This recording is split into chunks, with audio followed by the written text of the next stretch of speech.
Welcome to my channel. Let me ask you something. Have you ever tried to speak English, but your brain just refuses to think in English? You understand the words. You've learned the grammar. You've watched videos, read books, maybe even passed tests. But when it's time to speak, suddenly your brain goes silent. Or worse, it starts speaking in your native language. You want to say something in English, but the words feel far away. Why does this happen? And how do you fix it? It's not because you're lazy. It's not because you're not smart.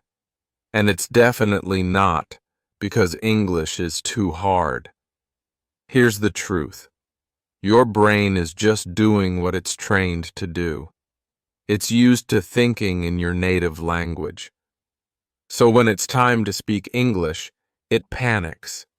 It searches for safety. And that safety is your first language. But what if we could retrain the brain?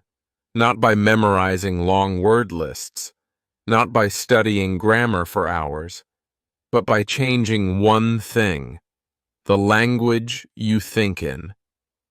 In this video, I'm going to walk you through a simple daily method that helps your brain start thinking in English, naturally, slowly, confidently. We're going to build a habit, a new voice, your English voice. No pressure, no shame, no fear, just progress. One sentence at a time. So stay with me till the end, because this is not just another lesson. This is your moment. This is where fluency begins. Let's train your brain to think in English and never look back. Let's begin. Chapter 1. Why your brain refuses to think in English. Let's get one thing clear. If your brain doesn't think in English, it's not your fault. It doesn't mean you're lazy. It doesn't mean you're not trying hard enough. And it definitely doesn't mean you're not smart. Your brain is simply doing what it's designed to do: protect you. Let me explain. Your brain is not focused on making you fluent. It's focused on keeping you safe. And when it comes to language, your brain always chooses the familiar, the comfortable, the fastest path to survival. That's your native language. Your first language feels like home to your brain. It's the language you learned as a child, the one that helped you understand the world, connect with family, ask for help, express feelings. It's safe. It's fast. It's automatic. Now think about English. It's a second language. You learned it later in life. You might still translate in your head. You're unsure of the grammar. You hesitate with pronunciation. There's pressure. There's fear of mistakes. Maybe even fear of looking foolish. So what does your brain do? It shuts down the English part, and it runs back to safety, your native language. This is what happens to millions of learners. They know English. They've studied it for years. They can read. They can understand. But when it's time to speak, their mind goes blank. Or worse, they hear the English sentence in their head, but they say it in their native language. Sound familiar? Imagine this. You're in a coffee shop. You want to say, "Can I have one coffee, please?" You've practiced it. You know the words. But when the moment comes, your heart beats faster. Your mouth stays closed.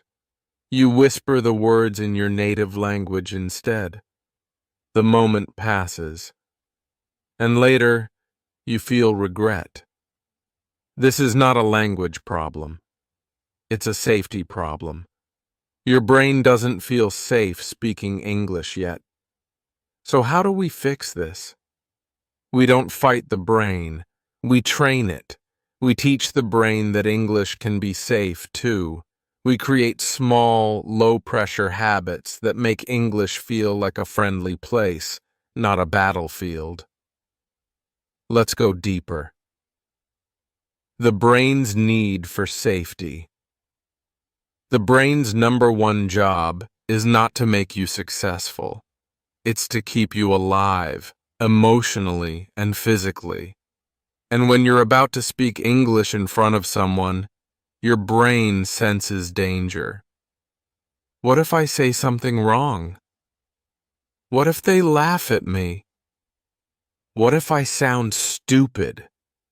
This creates anxiety, and anxiety makes your brain hit the emergency button. Return to native language. Fast, safe, go. That's why you freeze up, even if you know what you want to say. But here's the secret. We can slowly convince the brain that English is not a threat, that it's okay to make mistakes, that no one is dying if we forget a word. That communication matters more than perfection. Make English a new safe space. So how do we create this new safe space? Talk to yourself in English when no one is around. Look in the mirror. Say what you're doing. This is my shirt. I am brushing my teeth. No one is judging. No pressure. Just your brain practicing. Think in small English thoughts. Don't try to create long, perfect sentences. Start with simple ones. I am hungry. It's a nice day. I like this song. Your brain begins to trust that it can survive using English. Watch content with emotions, not boring grammar lessons. Watch funny shows. Listen to motivational videos. Connect English to feelings. Make your brain want to think in English. Celebrate small wins. Did you say one full sentence in English today? That's a victory. Did you think in English while walking home? That's progress. Every small act tells your brain, hey, English is okay. I didn't die. I wasn't embarrassed. I can do this. Real example. Meet Sarah. She studied English for 8 years in school. She knew the grammar better than most native speakers, but when she traveled to Canada, she froze.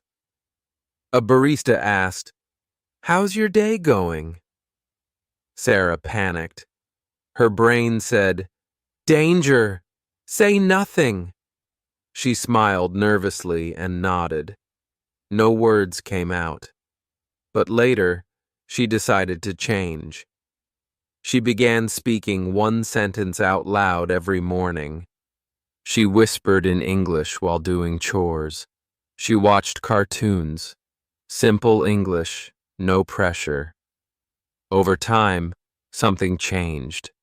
The next time someone asked her a question, she replied, "It's good. Thank you." Not perfect, but confident. Her brain didn't panic. It didn't run away. It stayed. It trusted. That's the goal.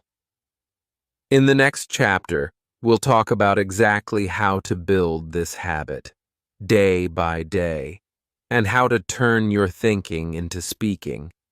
But for now, remember this. Your brain isn't broken. It just wants safety.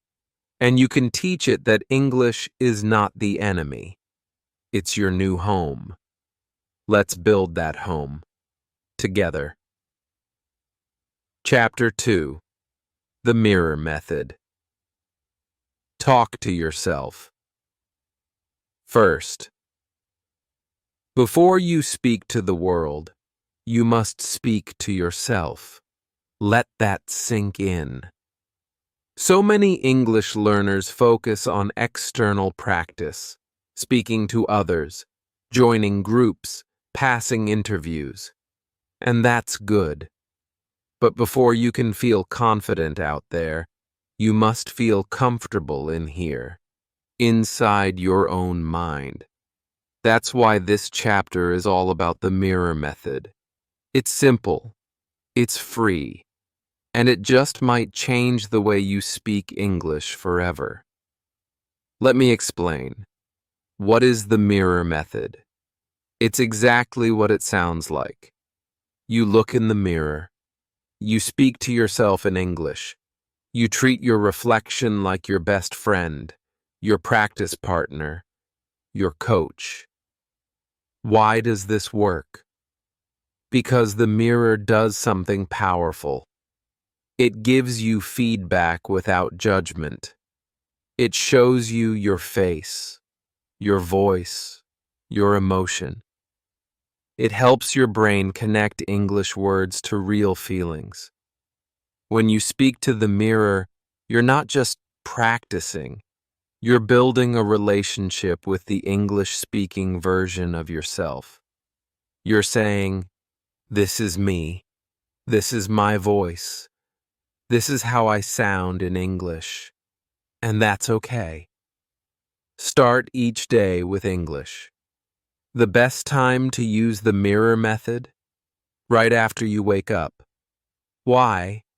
Because your brain is fresh. It's not full of overthinking or pressure yet. Here's how to begin. Stand in front of a mirror. Look at yourself. Smile. Then say one of these simple sentence starters. I feel tired. I feel excited for today. I feel nervous, but I'm trying. Today I will. Today I will go to work. Today I will learn something new. Today I will speak English without fear. Right now I see. Right now I see myself. Right now I see a person who is learning. Right now I see someone trying. These are real thoughts. They're emotional, and they train your brain to connect English with daily life. Repeat. Don't translate. One important rule: don't translate. When you look in the mirror, speak from the heart, not from a dictionary. If you don't know how to say something, say it simply. Instead of, I am feeling slightly overwhelmed, say, I feel a little worried. Instead of, I am experiencing high levels of motivation, just say, I'm really excited. Simple is powerful. Simple is real. Simple gets you fluent. And here's a secret. The more you do this, the more your brain stops needing translation. It starts thinking directly in English. 2-minute daily challenge. Here's your challenge. Every morning, speak in English to the mirror for 2 minutes. No script, no pressure. Just talk. Say how you feel. Say what you plan to do. Talk about your dreams, your goals, your breakfast, anything. Here's an example session. Good morning. I just woke up. I feel a little sleepy, but also good. Today I have work. I think I will be busy. I hope to learn something new. Right now, I see a person who is trying. I see someone who wants to speak English. I'm not perfect, but I'm better than yesterday. Let's go. Was that advanced English? No. Was it powerful? Yes, because it trains your brain to express itself without fear, without judgment, and without translation. And if you do this every day, just 2 minutes, you'll notice a shift. Your mouth gets used to English. Your thoughts become faster. Your confidence grows. Why the mirror works so well.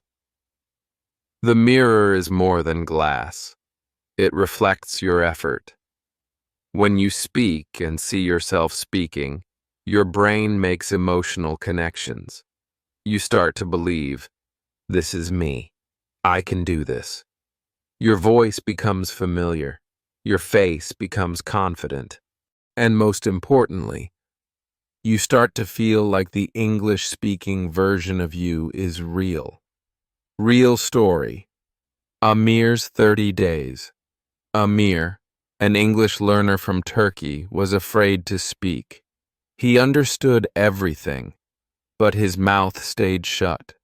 He started using the mirror method. Every morning, 2 minutes. At first it was hard. He forgot words. He laughed at himself. He almost gave up, but he kept going. Day 7. He said full sentences. Day 14. He smiled while speaking.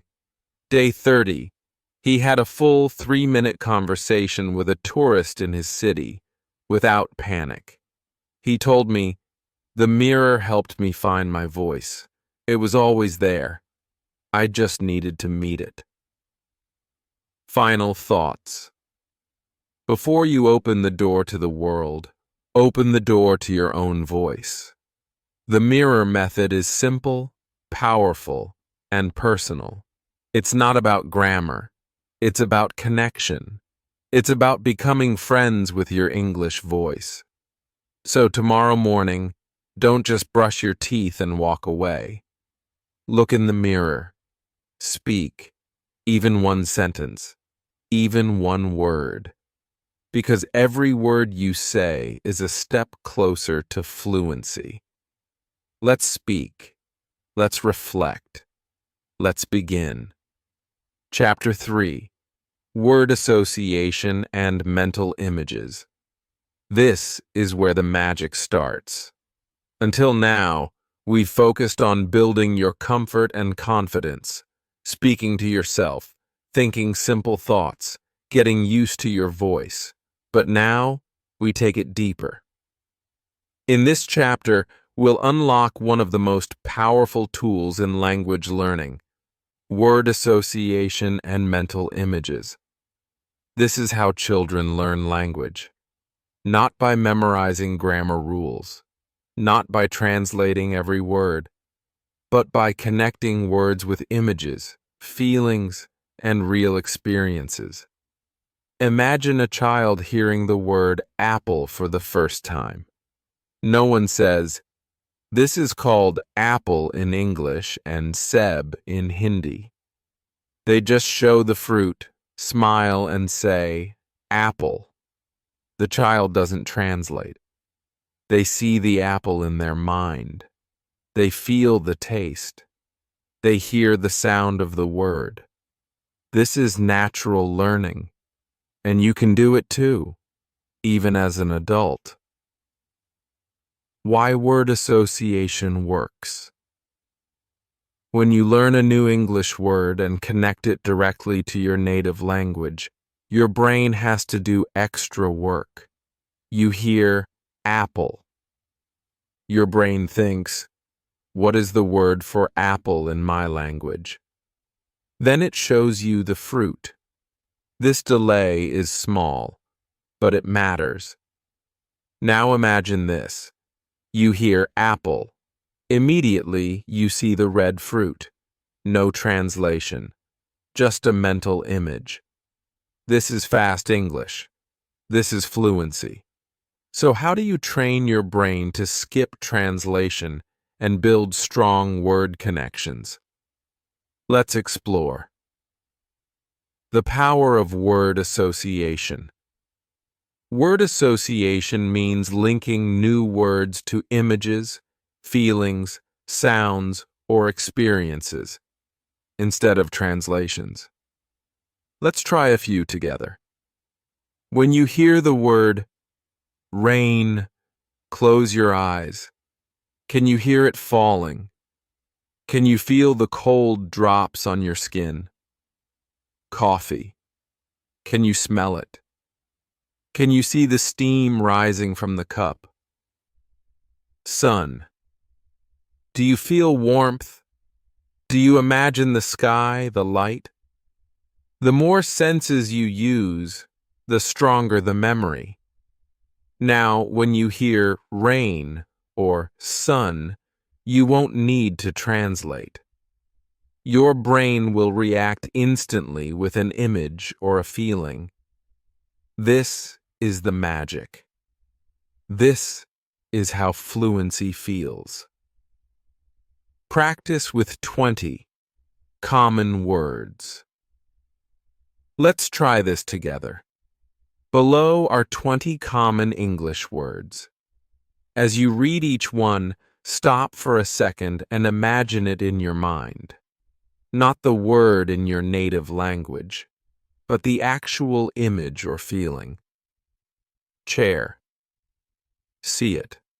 Sit on it in your mind. Book. Feel it in your hands. Water. Imagine drinking it. Cold or warm. Tree. Picture the leaves, the trunk, the size. Dog. See it running or barking. Phone. Imagine holding it, using it. Door. Visualize opening and closing it. Bed. Lie down. Feel the pillow. Shoe. Imagine tying the laces. Pen. Write something in the air. Milk. See it in a glass. Bus. Hear it driving past. Sky. Look up. Day or night. Hand. Move your fingers. Music. Hear your favorite song. Clock. Watch the hands move. Egg. See it cooking. Food.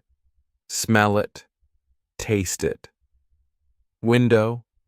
Look through it. Road. Walk on it in your mind. This is not just imagination, it's brain training. The more you do it, the faster your brain responds in English, automatically, without stress. Daily habit. Touch and name. Here's a daily exercise that's simple and powerful. It turns your physical world into a language classroom.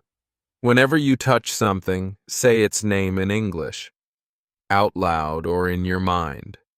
You touch your cup, say, cup. You pick up your bag, say, bag. You open the door, say, door. This connects the English word with real action. Your brain begins to react faster, almost like it's rewiring itself. Do this throughout the day, while brushing your teeth, while eating, while getting dressed, while working or studying. The more you associate words with real objects, the more English becomes part of your daily thinking. What happens over time? At first you'll forget. You'll touch something and your brain will stay silent. That's okay. But after a few days, you'll notice something strange and beautiful. Your brain starts responding in English before you even try. You'll see a pen and immediately think, pen. You'll see food and think, food. No translation, no delay, just reaction. And that's what fluency really is, reaction without fear. Final thoughts. This is where real growth happens. Fluency doesn't come from memorizing 1,000 words. It comes from living 100 words deeply, feeling them, seeing them, speaking them without hesitation. Start small. Choose 10 things in your room. Touch each one. Say its name in English. Do it tomorrow.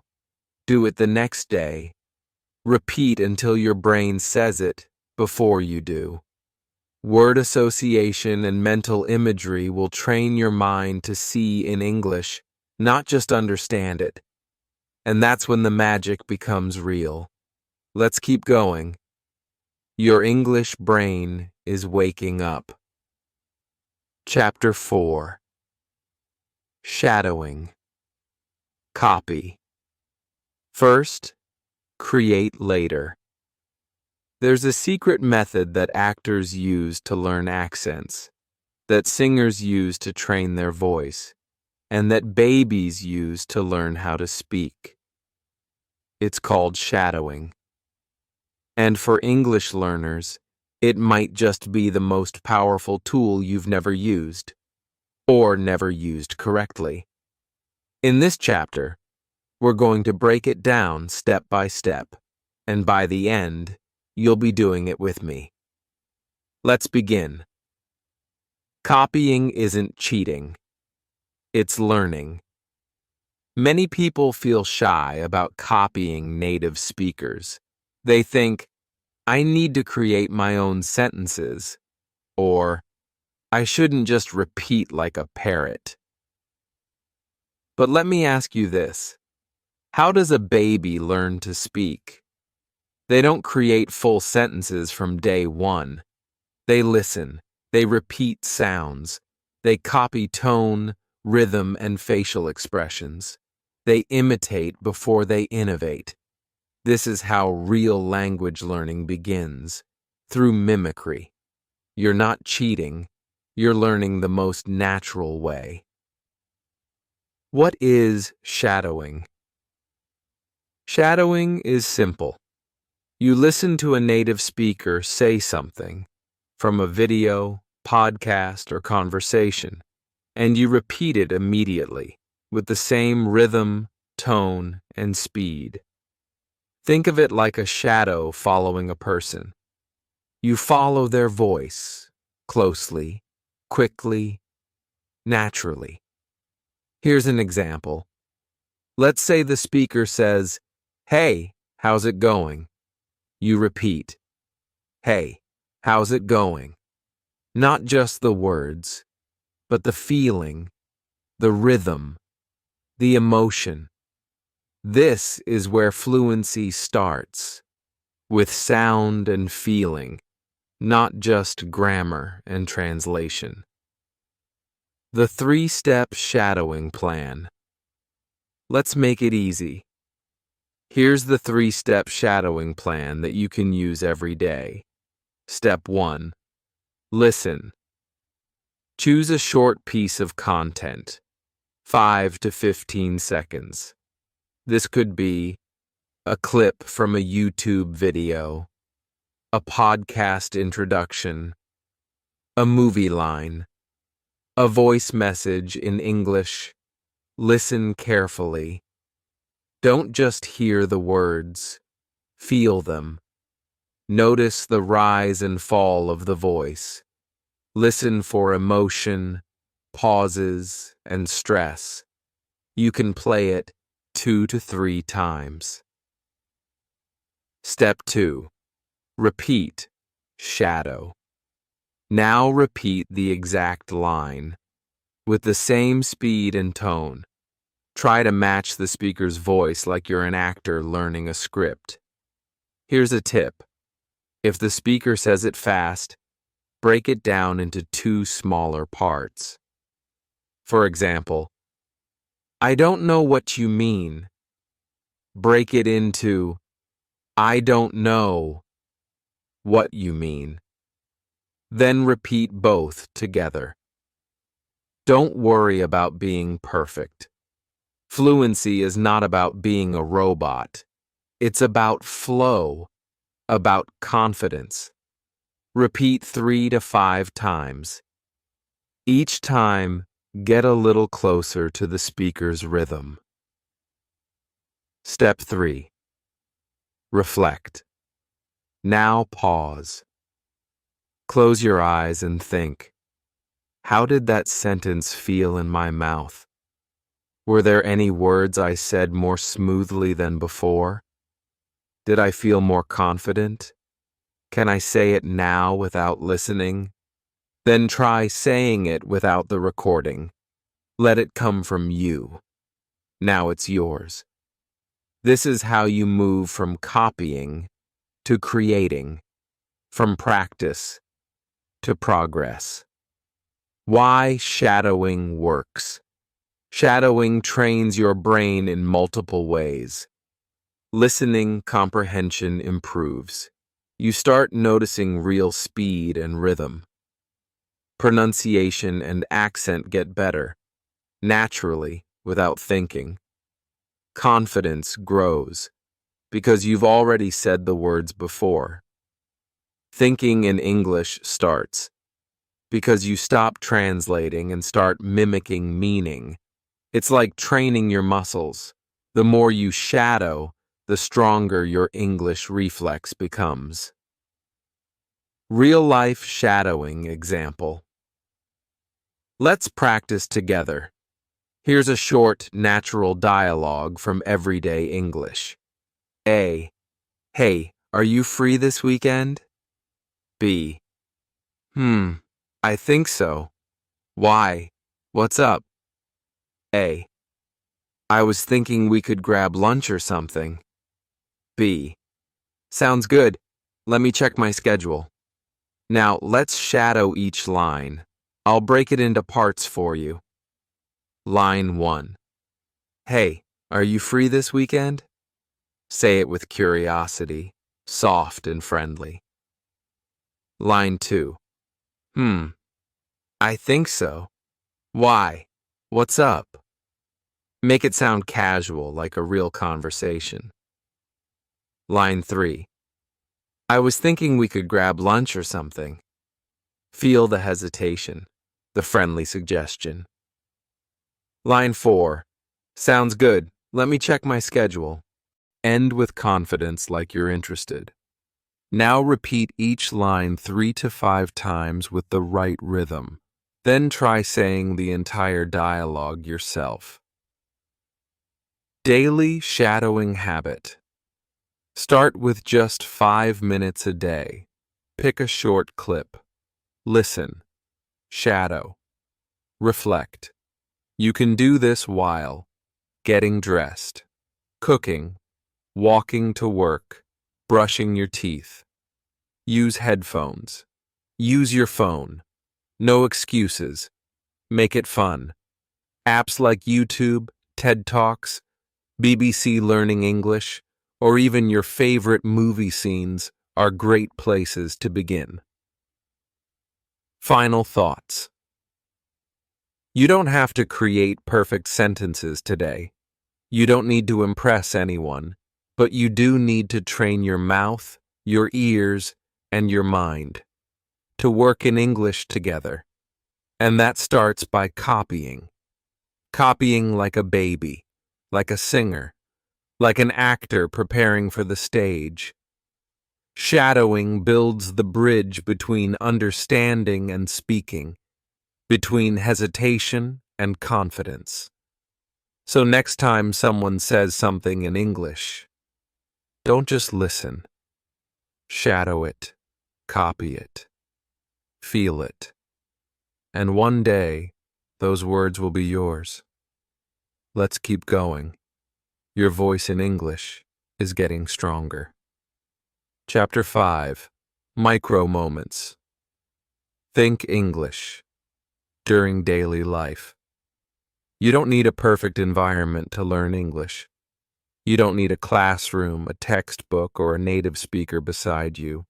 What you do need is awareness, a curious mind, and a few seconds here and there, what we call micro moments. In this chapter, we'll show you how to find and use these tiny pockets of time to think in English all throughout your day. Because real fluency doesn't come from big lessons once a week. It comes from small habits practiced every day. What are micro moments? Micro moments are short moments in your daily routine when your mind is free. They're not hours, they're seconds. For example, when you're brushing your teeth, walking to school or work, waiting for the kettle to boil, washing dishes, looking out the window. These moments usually feel boring. Your brain isn't focused. It's just drifting.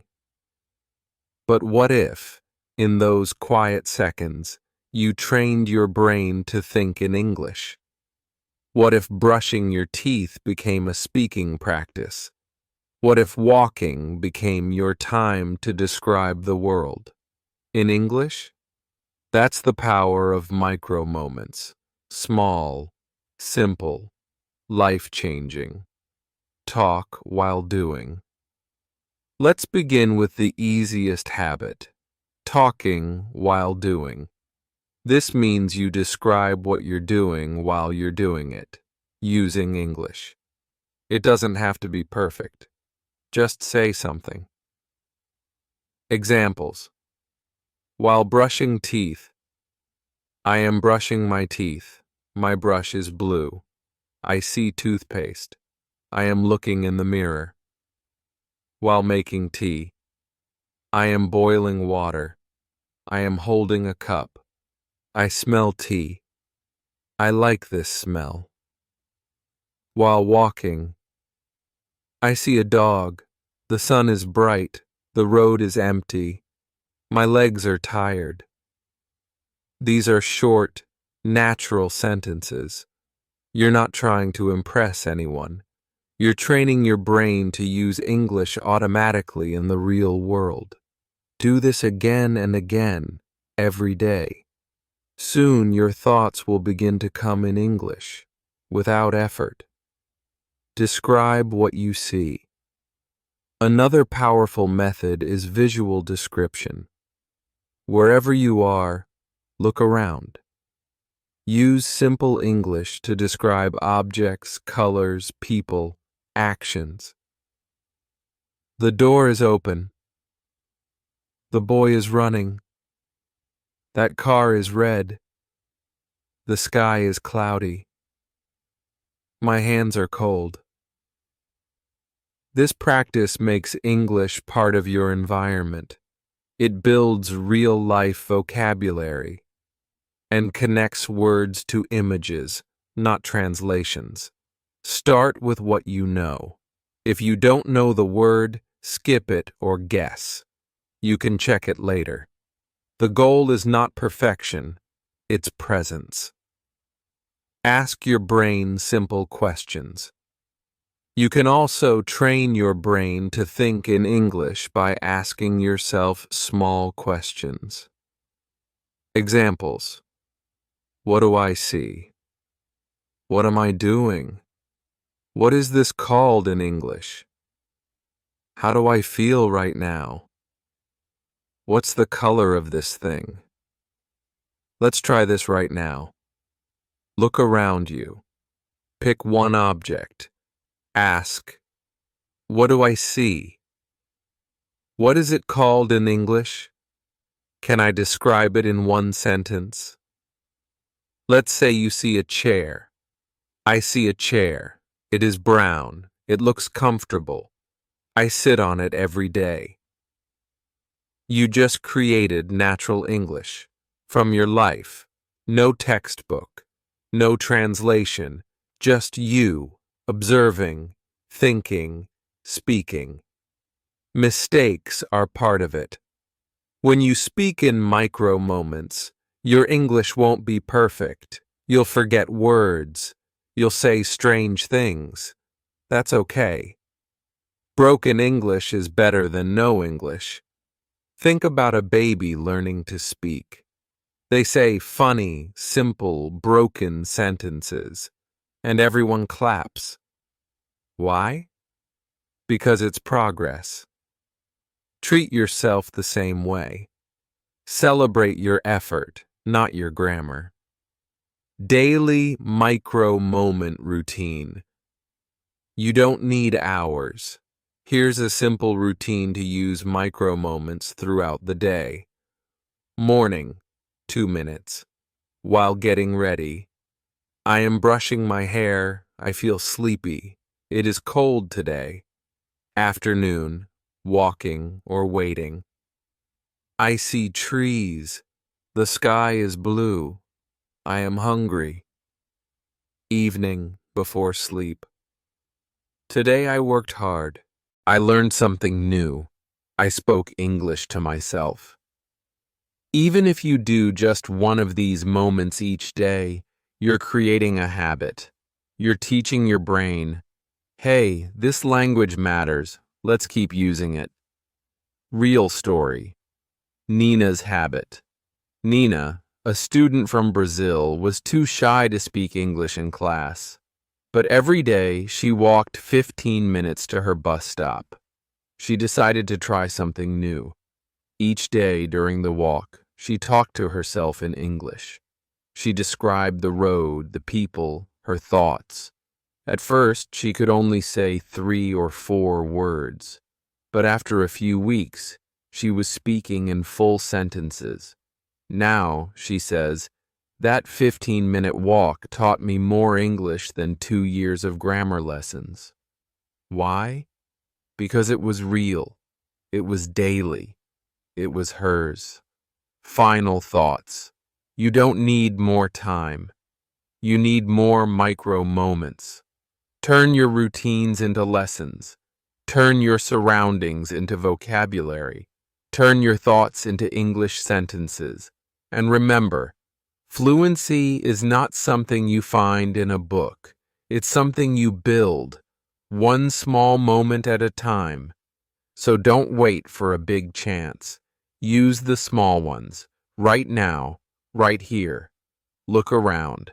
Say one sentence in English. Start the habit that changes everything. Chapter 6. Break the wall of fear. Mistakes are magic. This is the final chapter, and maybe the most important one, because now we're not just talking about language. We're talking about courage, about healing, about breaking the biggest wall that stops you from thinking and speaking in English. Fear. Let's be honest. You know some English. You've studied grammar. You've memorized words. You've watched videos, read books, and maybe even passed tests. But when it's time to speak, your heart beats faster. Your mouth goes dry.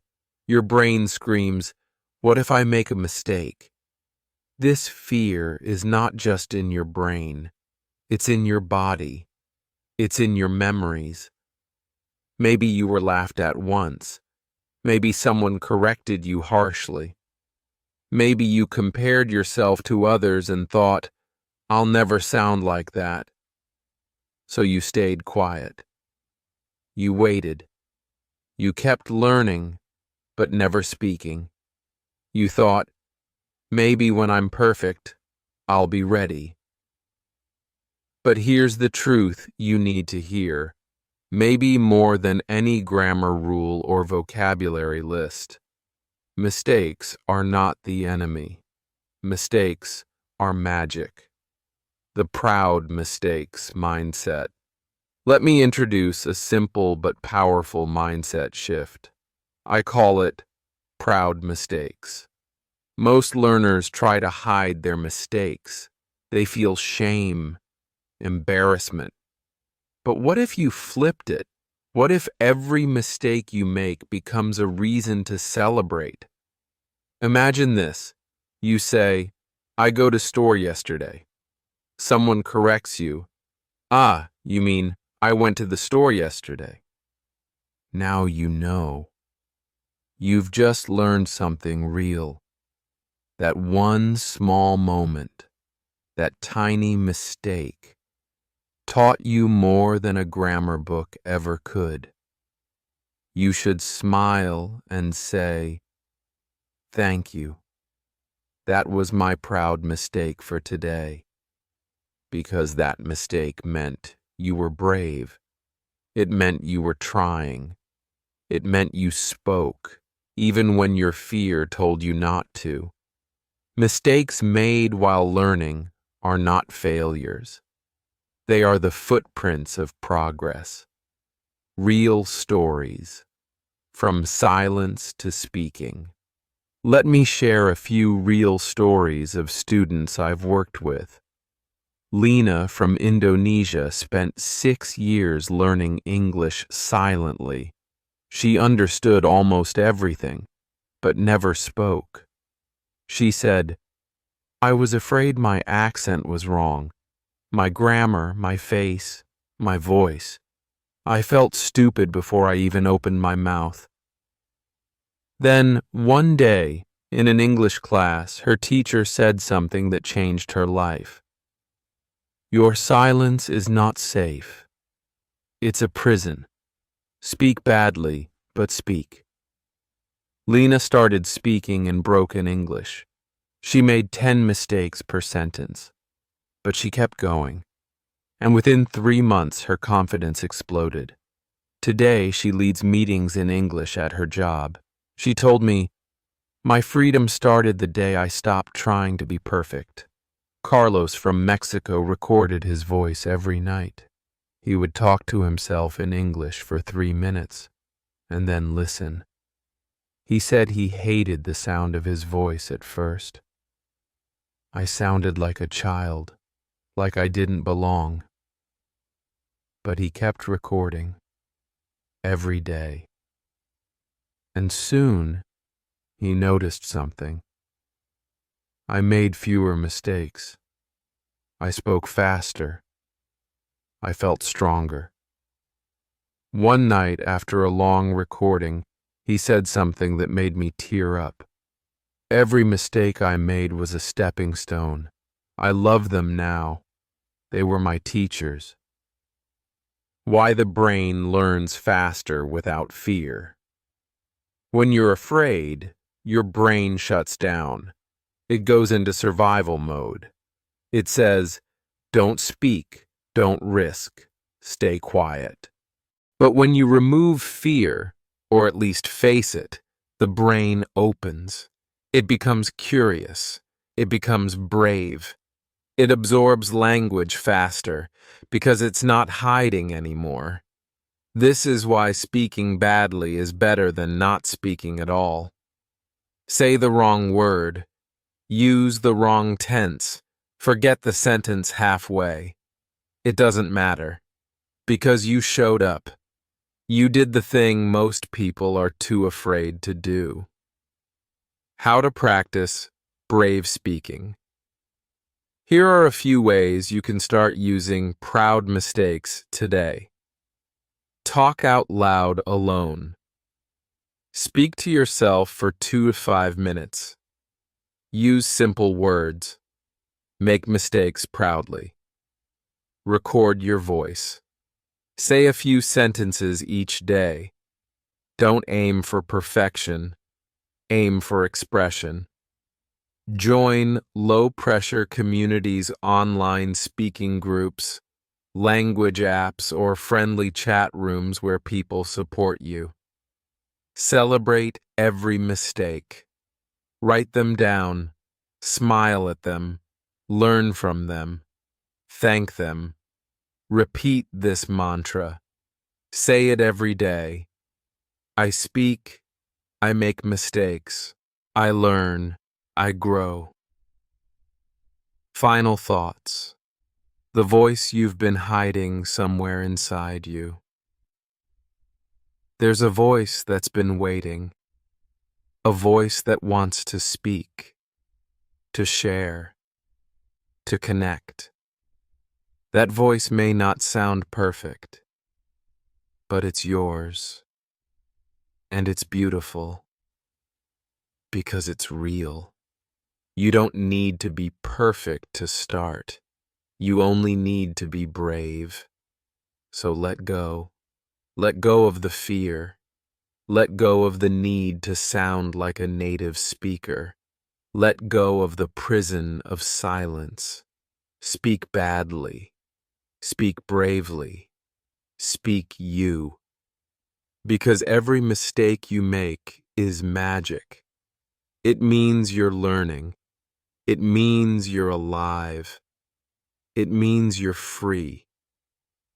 Let's end this journey with one simple sentence, together. I am not perfect, but I am speaking. And that is where fluency begins. Now it's your turn. You've just learned powerful tools to help your brain think in English, naturally, confidently, and without fear. But remember this: tools don't change your life unless you use them. So don't just watch and scroll away. Do something brave right now, like this video. Subscribe to the channel if you haven't already.